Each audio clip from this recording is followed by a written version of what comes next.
l'aide pour réduire le risque d'ostéoporose iyo turya ibimera biseye cyangwa imbuto zabyo, imboga zabyo, ibinyampeke byabyo biturinda indwara zo kumungwa kw'amagufa.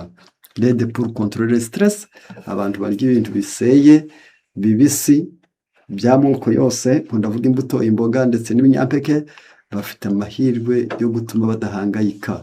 Le regain de la joie de vivre, umuntu ukunda kubirya yishimira kubaho. Urumva ko ubwo ntabwo ari ugupfa kurya gusa, ahubwo reka twumve neza ko impamvu tubirya ni ziriya nyungu tuba dushaka. Niyo mpamvu tugomba no guhitamo ibyo kuvuga bakoresheje ijambo navuga rikomeye, ntari butindeho cyane kugira ngo nibura buri wese agerageze kumva kandi yihutire kubyumva neza. Reka ndebe ikintu cya mbere kigomba kunyobwa ni amazi. Aya mazi yazanyobwa byanze bikunze, ni ikinyobwa cyiza, ariko hirya dukeneye na beterave. Ntabwo ari kuyivanga na ya mazi, nubwo hari igihe kuyisya byasaba gushyiramo amazi. La betterave potagère gagne en popularité en tant que nouveau super aliment grâce à des récentes études qui prétendent qu'elle peut améliorer la performance athlétique, abaisser la pression artérielle et augmenter le flux sanguin. Ababikurikiranye neza, beterave ni ikiribwa cyiza cyatuma abasanzwe bakora imirimo yo kugendesha amaguru, abagereka ku magare, abiruka batera imipira, abagenda ingendo ndende bikoreye, bose bakeneye beterave kugira ngo bongere bagire imbaraga. Kabiri, imitsi y'abandi iroroha bayikoresha kugira ngo batarwara umuvuduko w'ikirenga w'amaraso. Gatatu, ababura amaraso bakeneye kuyibona. Elle est dans la même famille que la betterave sucrière imeze nka ya indi iryohera, mais il est différent à la fois sur le plan nutritionnel. Ubwo mbese ni amoko atandukanye ya beterave, ariko icyo nashaka kugira ngo mwumve ni impamvu igomba gukoreshwa.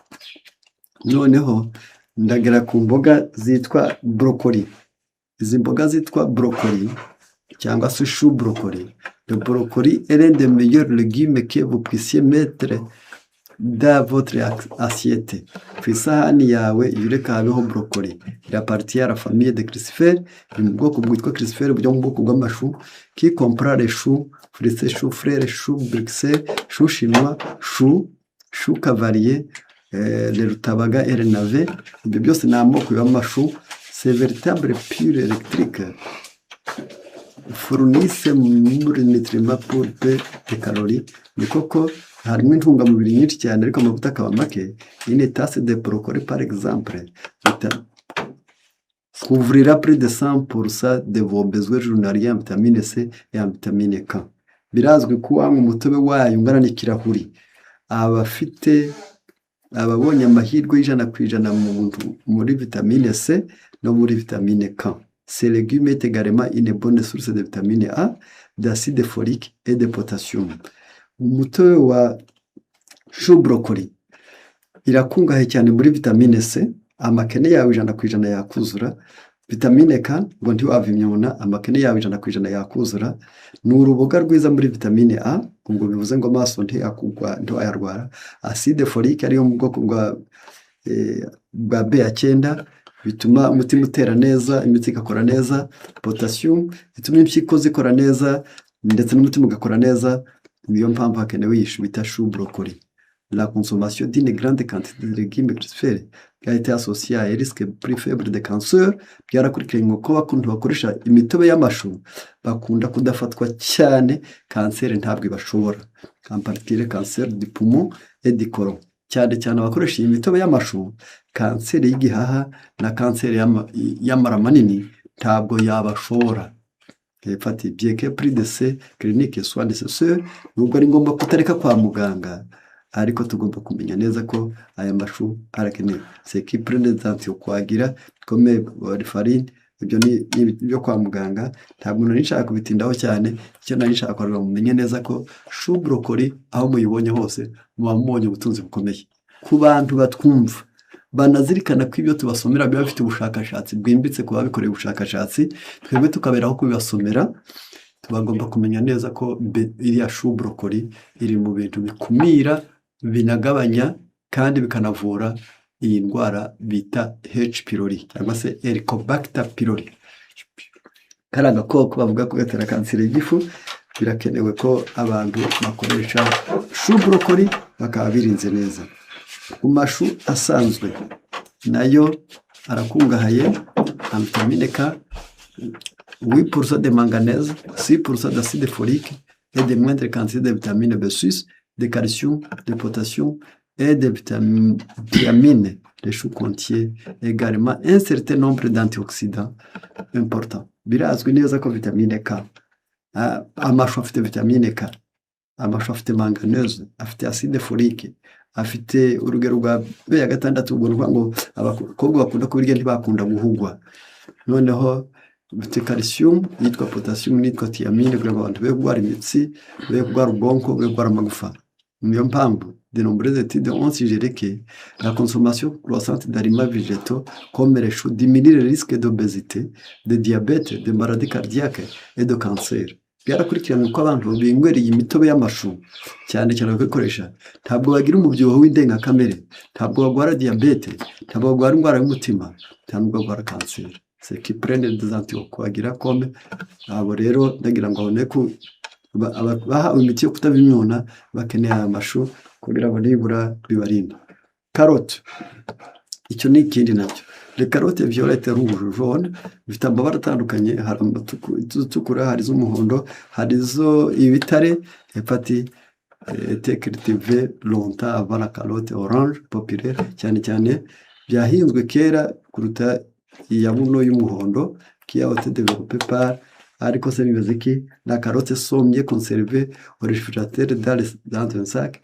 Iyo ugiye kwibika muri frigo uyishyira mu kantu ukabona ugashyira muri frigo fati ariko kantu kakaba ari plastique. Si les feuilles sont encore attachées à la partie supérieure, iyo amababi akiri kuri yo retirera avec des rangées pour éviter que les feuilles ne puissent de l'humidité et des éléments nutritifs de racine.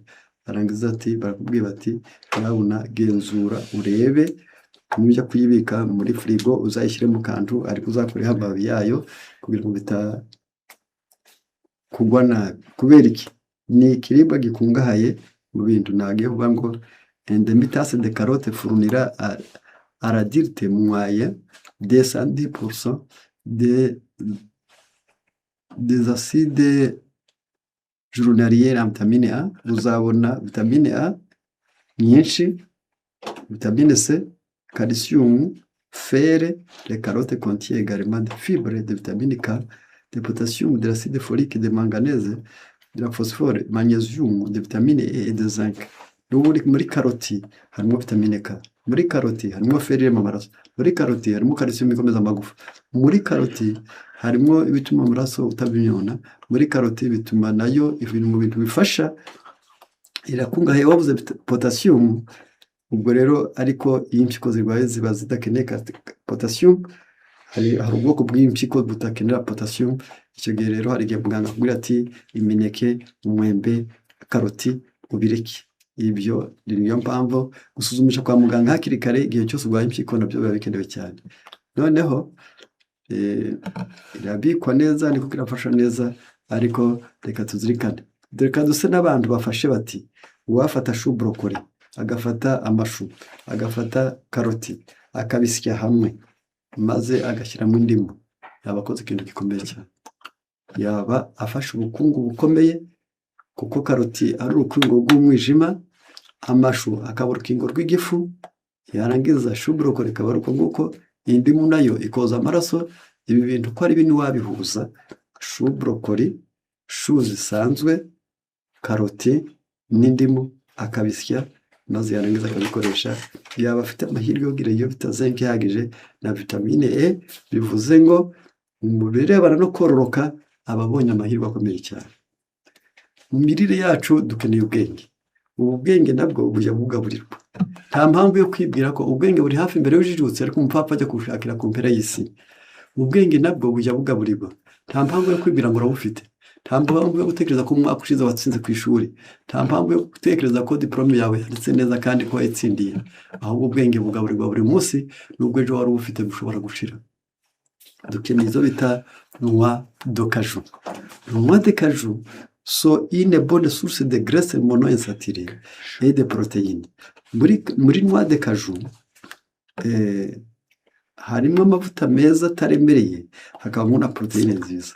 Ils sont également riches en vitamines et en minéraux. Muri noix de cajou harimo amavitamine menshi, hakabamo n'imyunyungugu. Une autre bonne raison d'en consommer, ni indi mpamvu yatuma tuyakunda cyane. La recherche a révélé que 75% des lipides présents dans les noix de cajou sont composés d'acides gras insaturés. Byarakurikiranywe ko muri noix de cajou harimo amavuta ataremereye kuri 75%, et que 75% de ces acides gras insaturés sont des acides oléiques monoinsaturés. Basanze ko n'ubundi arandi nayo meza harimo ubwoko bwiza bwa mbere ntaremereye kuri 75%, ariko nayo muri yo harimo andi yo gutuma ubwenge bukora neza kuri 75%. Des études révèlent que l'acide oléique favorise la santé du cœur. Byarakurikiranywe yuko iri acide oléique noix de cajou ifite 75%, ikagira amavuta ataremereye kuri 75%, no muri iyo 75% ataremereye hakabamo oléique ya 75%, ari mu mavuta atera umutima kumererwa neza, ce qui maintient les maladies cardiovasculaires à distance. Abakoresha rero noix de cajou indwara y'umutima ibaba kure, ubwo bivuze ngo ni à distance, iri ku rugi yo hirya. Buriya bati il est cependant important de garder à l'esprit que bien que les lipides de ces noix soient principalement composés de bonnes graisses, une consommation excessive peut tout de même conduire à un gain de poids. Ariko nubwo ari nziza ntibivuze ngo uzayikoreshe buri munsi, n'ubundi uzayikoresha rimwe na rimwe kugira ngo utazibona mu mavuta menshi. Le noix de cajou ont zéro teneur en cholestérol. Byarakurikiranywe neza muri noix de cajou ifite icyo bita zéro teneur en calories, en cholestérol, nta kinure kiyabamo. Et si la base d'études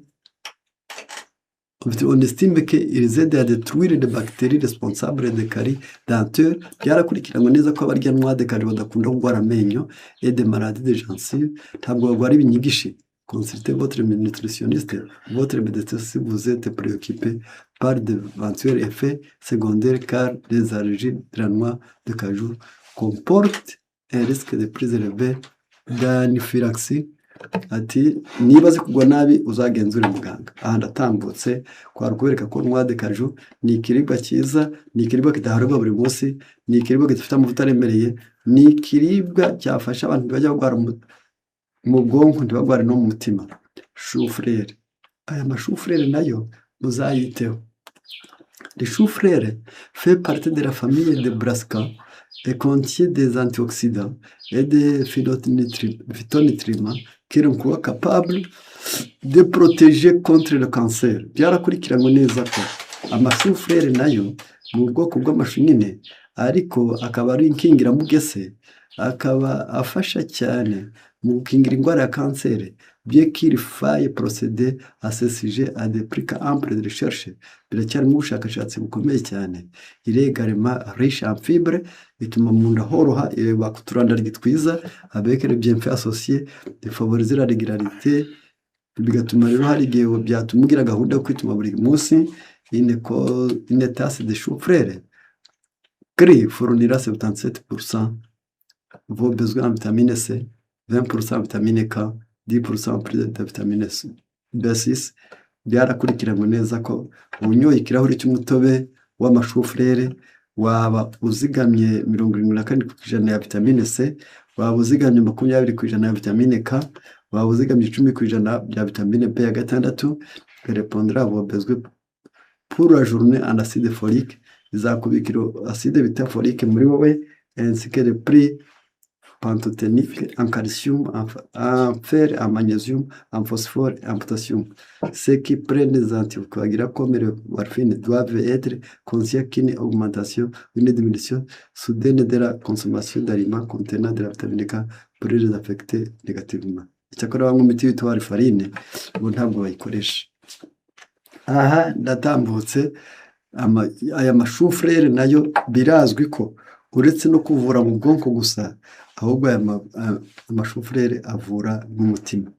Seleri nayo ikora ibintu. Le céleri est légume de la famille des apiacées qui constitue une bonne collation car faible en calories. Ifite amavuta make, ikaba rero ifasha. Il est considéré comme bénéfique pour le type digestif et le système cardiovasculaire, tout en étant une source très riche en antioxydants. Birazwi neza ko seleri irungura cyane imyanya igogora yose, igafasha urwungano rw'inzira z'amaraso n'umutima ubwawo, kandi ikabikungahaye mu nkingiramugesera. Le céleri contient des phytonutriments suivants: des acides phénoliques, les flavonols, les dihydrosilbènes, les flavones. Ni byinshi cyane. Il est très riche en vitamine K et contient également des acides foliques, des vitamines A, des potassium et des vitamines C. Rero céleri uretse kuyirya ngo tuvure impyiko gusa, uretse no gutuma yoza amaraso gusa, iri mu bintu bitera amahoro no kwihanganira ibibazo mu buzima. Bayita ngo ni aliment pour les traumatisés. Abantu bose bacanganyikiwe, abantu bose ubwenge bwabo bwagize hamuka, barayikeneye. Hari utuntu tumeze nka sezame twitwa graine de chia. Utu turakenewe, ngiye kudusoma kugira ngo abantu bose, abandi bati ni chia seed, yarangiza ariko mu Gifaransa ni graine de chia. Malgré leur petite taille, nubwo dufite urubavu ruto, des graines de chia sont riches en nutriments importants. Turakungahaye cyane mu byatunga umubiri. Elles sont une excellente source d'acides gras oméga 3 qui contribue à augmenter le cholestérol, le bon cholestérol qui aide à protéger contre les crises cardiaques et les accidents vasculaires cérébraux. Byarakurikiranywe neza ko ifite omega ya gatatu. Iyo omega ya gatatu ikaba yongera urugimbu rwiza mu mubiri cyangwa se ikinure cyiza, bikarinda kuzarwara indwara y'umutima n'impanuka z'imitsi yo mu bwonko. Ubwo ngo abantu bakoresha graine de chia bafite amahirwe yo kuba aba nabo babikora bati, uwababwira ngo nibayifate n'ubundi bayibike mu mazi, yarangiza nimara koroha bayisye, yabafasha bigatuma batarwara ikibazo, batagira ikibazo cy'urugimbu rubi mu maraso, bigatuma umutima wabo utera neza, bigatuma batagira ziriya mpanuka zo mu bwenge zamaze kubona, biriya bita accident vasculaire cerebral cyangwa se cerebrale, AVC, cyangwa abandi bita stroke. Mujye munywa graine de chia, ariyo bita chia seed, 28 grammes de graines de chia par jour fourniront 18% des besoins quotidiens de calcium. Ufashe amagaramu 28, ni hagati y'ikiyiko kimwe cyangwa cya kindi kinini, yarangiza ukabikoresha. Waba ufite amahirwe yo gutuma ugira calcium kuri 18% y'amakene ya calcium yabarangiye, 27 ya phosphore waba ugize ntugwara amagufa, 30% manganese, uhora ukeye ku manganese bawe, waba wiyongereye de plus petite quantité de potassium, de zinc et de cuivre. Kandi chia seed cyangwa se graine de chia yakongerera potassium, ikakongerera zinc nakitwa cuivre. Cette étude suggère que la consommation régulière de graines de chia dans le cas de diabète type 2 peut réduire la pression artérielle. Ati byarakurikiranywe ko abayikoresha buri munsi barwaye diabète mu rwego rwa kabiri, ubundi ari n'umuntu akura kubyarya, ibyo baba bafite amahirwe yo kutazarwara umutima nk'ingaruka ya diabete. Ndagira ngo aho ndatambutse, noneho ngiye ku byo bita noix de coco cyangwa se coconut. La noix de coco cyangwa est très nutritive et riche en fibres, en vitamine C, B, B3, B5, B6 et une variété de minéraux importants. Noix de coco cyangwa se coconut ni ikiribwa gikungahaye mu byo bita inyoroshya mubiri cyangwa se fibre zo koroshya uturandari two mu nda, nko mu gifu, mu mara, aho hose. Ariko coconut irakungahaye muri vitamine C, irakungahaye muri vitamine E, irakungahaye muri vitamine B ya mbere, B ya gatatu, B ya gatanu na B ya gatandatu ndetse n'indi myunyungugu y'urwego. Lait de coco est dépourvu de lactose. Ya mata tubona mu mata y'inka, urukoko rw'amata ya coconut cyangwa se amata ya coconut ntabwo agira ingaruka nk'ayo mu mata y'inka. Le peut être utilisé comme des substituts par ceux qui ont une intolérance au lactose. Abantu bose banywa amata akabagwa nabi, banywa amata ya coconut également yitwa populaire parmi les végétariens. Ni ukuri ni amahitamo y'abantu bose birira ibimera ko bareka y'inka bakabindukirira aya coconut. Et la variété faible en gras constitue une base idéale pour les frapper. Ati rero kubwo gufasha abantu bakwiye no kujya bayifata n'igihe basya imboga n'igihe basya imbuto bakayivangamo nayo igasebwa, baba bigiriye akamaro kanini. Ndatambutse mu mugambi kugira ngo abantu benshi bamenye ko ibyo barya nabyo bagomba kujya bongeramo n'imiti ibafasha kugira ngo babe kubaho ariko batazi ibisabwa, ahubwo buri wese agira uruhare mu byamwunganira kandi agira uruhare mu kwivura akimuhana akaza imvura yise. Dukeneye iyo bita concombre.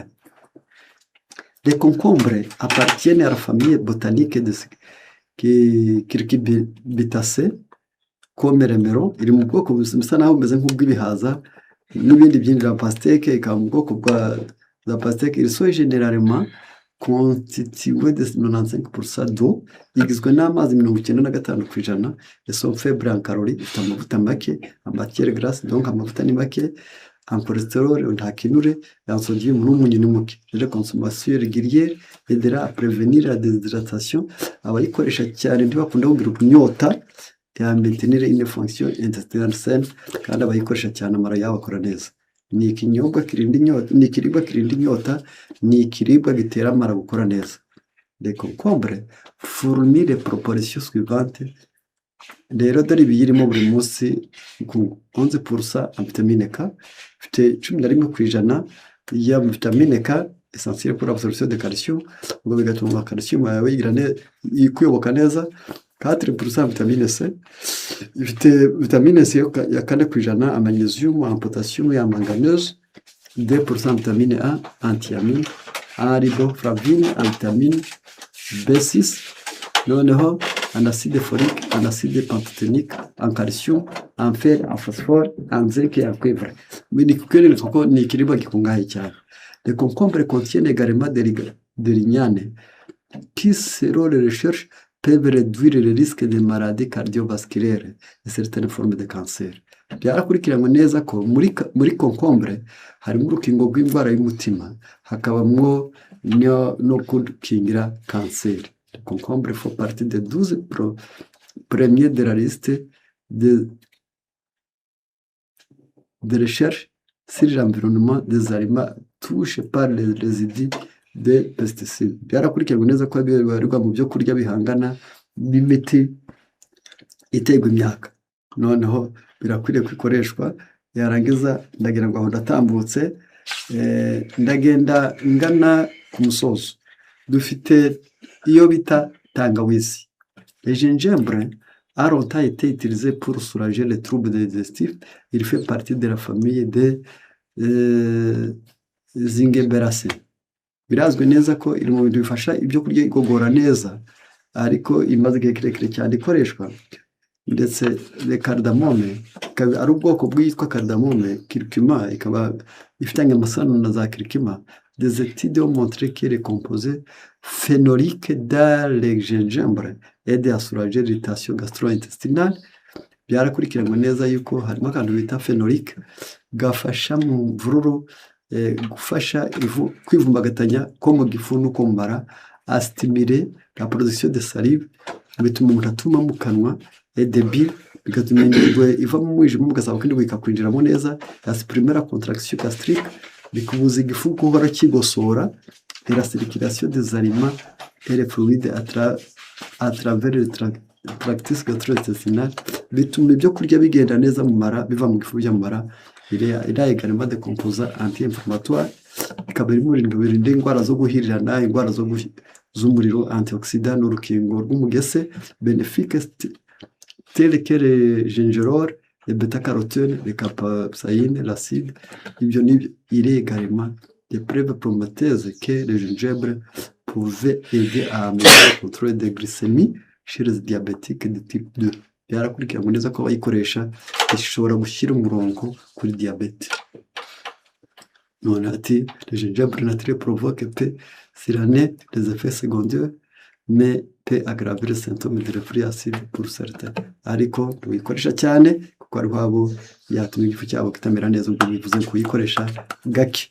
Umugambi nyamukuru no ku cyerekezo twari dufite uyu munsi twarugira ngo abantu bamenye neza ibyo bagomba kwikoresha. Reka ndangirize ku gipapayi.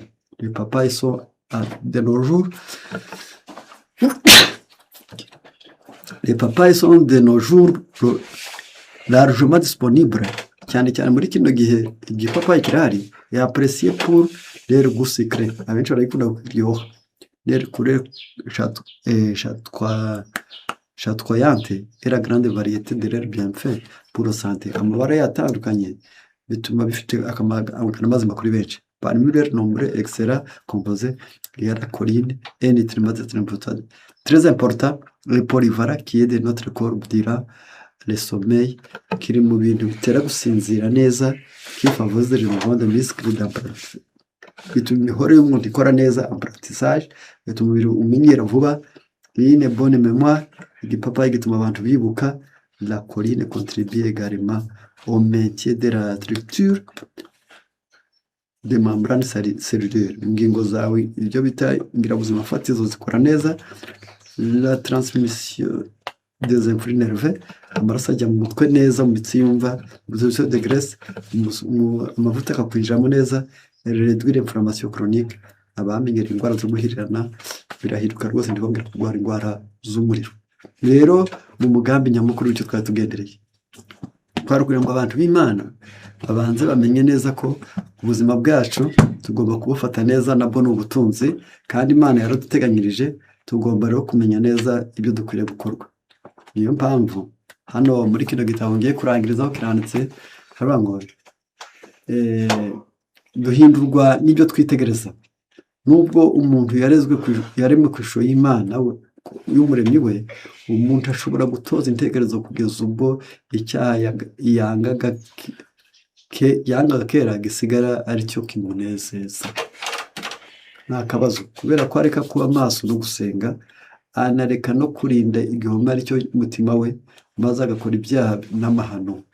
Intekerezo noneho zikononekara, maze akaba atagishobora kwibatura muri uko kononekara, maze akaba yimenyereje guhindura imbata ubushobozi bwe bw'intekerezo n'ubwenge. Noneho icyo tugomba kwirinda kindi ni ipaji ya 56. Abantu hose Satani ashaka kurehereza abasore mu nzira y'irimbukiro. Iyo ashoboye gutuma izo nzirakarengane ziyikandagiramo, abamanura mu gacuri, akabatera kuva ku bupfu bumwe bajya ku bundi, kugeza ubwo imitimanama yabo ihinduka itakiyumvisha, maze igasigara itagitinya Imana na gake. Abo bahamya bakagenda buhoro buhoro, bananirwa kwitegeka, bakirundurira mu kunywa vino, ibisindisha, itabi, urumogi, kandi bakajya bava ku rwego rumwe bajya ku rwa kabiri, bajya ku rundi, bahinduka imbata zipfa.